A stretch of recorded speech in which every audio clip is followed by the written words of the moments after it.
ಪ್ರತಿಯೊಂದು ಜಲ ನೆಲ ಸ್ತ್ರೀ ರೂಪದಲ್ಲಿ ಕಂಡದ್ದು. ನೋಡಿ, ನನಗೆ ಜನ್ಮ ಕೊಟ್ಟು ನನ್ನನ್ನು ಮಡಿಲಲ್ಲಿ ಹಾಕಿಕೊಂಡಳು ತಾಯಿ.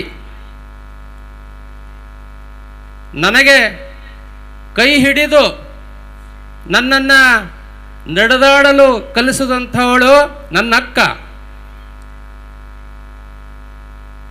ನನಗೆ ಓದು ಬರಹ ಕಲಿಸಿದಂಥವಳು ನನ್ನ ಶಿಕ್ಷಕಿ. ತಂದೆಗೆ ನೋವಾದಾಗ ತಾಯಿಗಿಂತ ಮಿಗಿಲಾಗಿ ಕಣ್ಣೀರು ಒರೆಸೋದಕ್ಕೆ ಅವಳು ಮಗಳು. ಹಾಗೇನೆ ಯೌವನದಲ್ಲಿ ನಿಮ್ಮ ಜೊತೆ ಸಾಥ್ ಕೊಟ್ಟು ನಿಮ್ಮ ಒಂದು ಆರೈಕೆ ಮಾಡಿದವಳು ಮಡದಿ.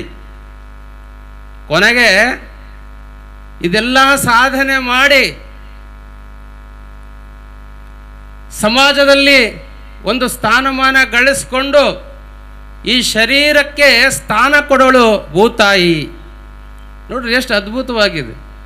ಅದಕ್ಕೆ ಇಂಥ ಭವ್ಯ ಸಂಸ್ಕೃತಿ ನಮ್ಮದು. ಎಲ್ಲ ಪೂಜನೀಯಕ್ಕೆ ನಾವು ಸ್ತ್ರೀ ರೂಪವನ್ನು ಕೊಟ್ಟು ಆರಾಧಿಸಿದವರು.